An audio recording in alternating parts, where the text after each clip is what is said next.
నువ్వు worst fellow అని తెలుసు, కానీ కావ్య డాక్టర్ అవ్వకపోవడానికి రీజన్ అయ్యేంత వర్స్ట్ కాదనుకుంటున్నా.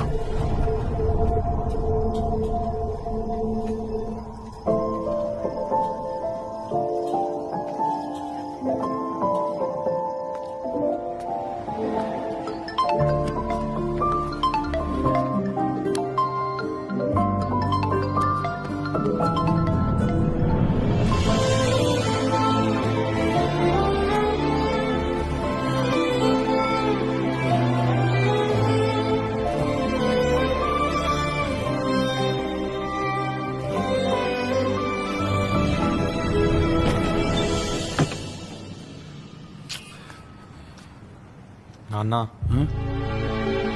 ఏమి సార్, నాన్న అక్కి ఎలా ఉన్నావురా? ఎందుకు వచ్చావో? నాన్న నాకు అర్జెంట్గా 14 lakhs కావాలి నాన్న. ఏంటి